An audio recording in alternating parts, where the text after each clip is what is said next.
Hello and अस्सलाम वालेकुम students, hope all of you will fine. Students, आज जो टॉपिक आपके साथ डिस्कस करना है that is going to be the coming of Islam and the start of the era of prophet सल्लल्लाहु अलैहि वसल्लम।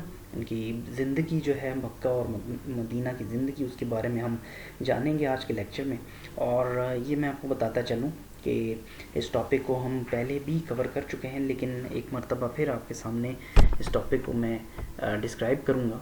उसकी वजह यह है क्योंकि कुछ क्वेश्चंस मेरे पास आए थे और कुछ ऐसे स्टूडेंट्स हैं जिन्होंने मुझे कहा कि सर आप काइंडली एक मरतबा फिर इस टॉपिक को जो है रिपीट कर दें ऑनलाइन भी, ताकि जो है हम अच्छे तरीके से इसको मज़ीद अंडरस्टैंड कर लें। तो इस टॉपिक को शुरू करते हैं। इससे पहले हमने जो है वो देखा कि हिस्ट्री ऑफ इस्लाम में तारीख़ इस्लाम जो है, तारीख़ इस्लाम में बेसिकली इस्लाम से पहले और इस्लाम के बाद के क्या हालात थे, और उसके बारे में हमने देखा। जहालत का जो ज़माना था, जो एरा था, उसको भी हमने अंडरस्टैंड किया।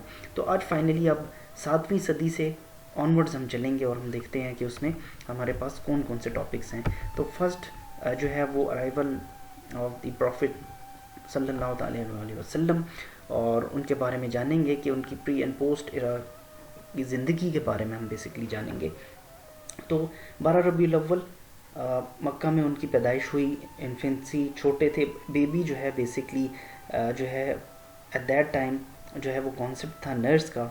और नर्स मीन्स मैंने आपको पहले बताया था कि जो है वो उसको जो है मेट का दर्जा दिया गया था। मीन्स के नर्स मीन्स के वो इंसान जो कि दूसरे की केयर कर सके। इसके साथ जो ये कल्चर था अरब्स का, मुसलमानों का ये कल्चर उस वक्त नहीं था क्योंकि इस्लाम उस वक्त आगाज़ ही नहीं हुआ था।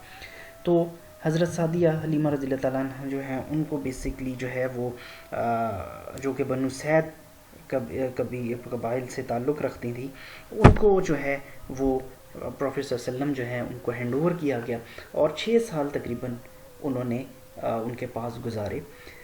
इस दौरान जो है अब एक इवेंट हमारे पास है कि 6 साल बाद प्रॉफिट सल्लल्लाहु अलैहि वसल्लम जो है वो दोबारा जो है उनको हज़रत आमिना रज़ियल्लाहु ताला अन्हा जो कि उनकी वालिदा थी, उनको दोबारा उनके पास रिटर्न कर दिया गया। और फिर हज़रत आमिना रज़ियल्लाहु ताला अन्हा ने उनकी जो है वो हर लिहाज से जो है वो तरबियत करना शुरू कर दी। विद दैट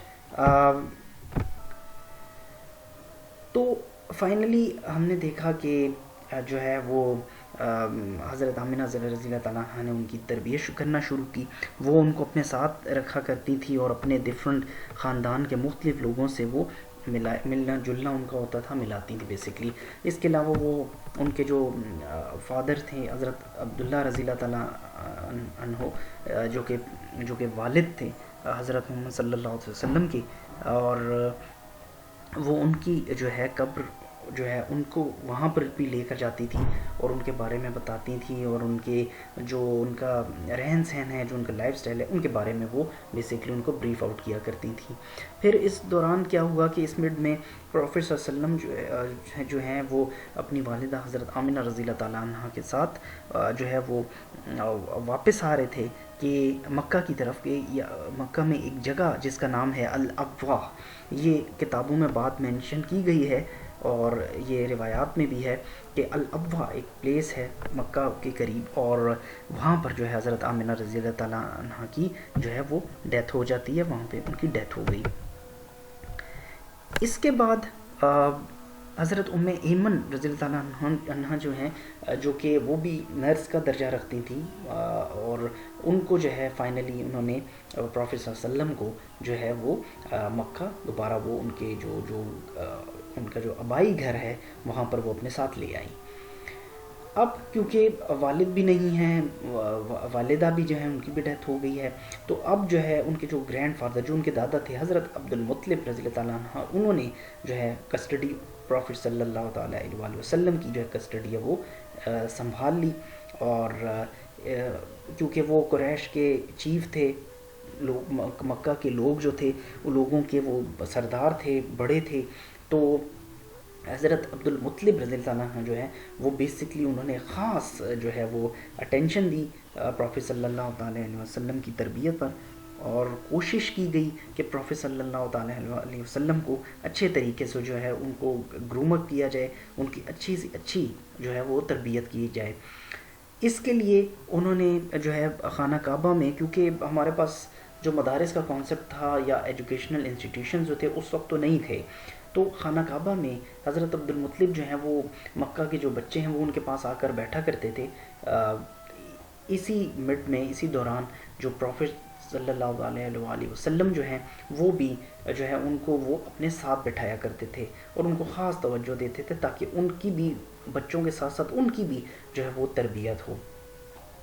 اب حضرت ایمن رضی اللہ تعالیٰ عنہ جو ہیں وہ بھی جو ہے حضرت عبد المطلب جو ہیں ان کے ساتھ ساتھ جو ہے وہ گائیڈ کیا کرتی تھی پروفیٹ صلی اللہ علیہ وسلم کو، اور ان کو جو ہے ان کی زندگی کے بارے میں، ان کے پاسٹ کے بارے میں، ان کے جو پہلے ہو چکا ہے ان کی زندگی اس دنیا میں آنے سے پہلے، وہ ان کو بتایا کرتی تھیں، ان کی والدہ کے بارے میں، ان کے والد کے بارے میں.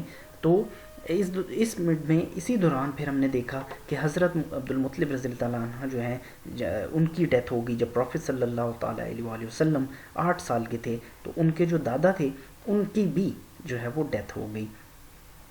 تو فائنلی اب کیونکہ دادا کی بھی ڈیتھ ہو گئی تو اب جو ہے ان کے جو انکل ہیں، جو رشتے میں ان کے چچا تھے، حضرت ابو طالب رضی اللہ تعالیٰ عنہ، انہوں نے جو ہے ان کی کسٹڈی لے لی. اب حضرت ابو طالب رضی اللہ تعالیٰ عنہ جو ان کے چچا ہیں وہ کیونکہ ٹریڈ کیا کرتے تھے، تاجر تھے، تو وہ سیریا جب بھی جایا کرتے تھے ٹریڈ کے لیے تو پروفیٹ صلی اللہ علیہ وسلم کو وہ اپنے ساتھ رکھا کرتے تھے بزنس کے لیے، ٹریڈ کے لیے، تجارت کے لیے. تو اسی دوران ہم نے دیکھا کہ ایک ایونٹ، ایک واقعہ ہمارے پاس آیا. یہ میں نے آپ کو بتایا تھا کہ کرسچن ایک پرسن ہے جس کا نام ہے بحیرہ. بحیرہ جو ہے بیسکلی یہ ایک جو ہے وہ اس کا ذکر جو ہے بائبل میں بھی ہے، اور یہ کیونکہ اسٹرالوجر تھا اور اس نے جو ہے پروفیٹ صلی اللہ علیہ وسلم کے جو ہے وہ سائنس دیکھے، مینس کہ ان کی جو پروفٹ ہونے کے، جو نبی ہونے کے انہوں نے نشانیاں دیکھیں، تو اس کو پتہ چلا کہ یہ لاسٹ پروفٹ ہیں. اور یہ بائبل جو بک ہے، کرسچنس کی جو بک، اس میں بھی یہ جو ہے وہ مینشن ہے. تو اسی لیے اس نے جو ہے وہ ان کے جو انکل، جو ان کے چچا ہیں حضرت ابو طالب رضی اللہ تعالیٰ عنہ، ان کو منع کیا تھا کہ آپ جب بھی باہر جائیں تو آپ کبھی بھی جو ہے پروفیٹ صلی اللہ علیہ وسلم کو اپنے ساتھ مت لے کر جایا کریں. اس کی وجہ یہ ہے کیونکہ باہر تو اس وقت مشرکین تھے، کفار تھے، تو ہو سکتا ہے کہ یہ ان کو جو ہے کوئی نقصان نہ پہنچا دیں. تو اسی وجہ سے جو ہے ان کو جو ہے ایک پریکاشن دیا گیا کہ آپ ان کو اپنے ساتھ مت لے کر جایا کریں. سو اسٹوڈنٹس آج کے لیے اتنا ہی کافی ہے. اس سے ریلیٹڈ کوئی کویسچن ہو آپ کا، کہیں سے بھی کچھ پرابلم ہو یا سمجھ نہ آیا ہو تو مجھ سے آپ پوچھ سکتے ہیں. You can ask the questions in WhatsApp group and as well as on the Google Classroom. For until next time, take care and have a nice day.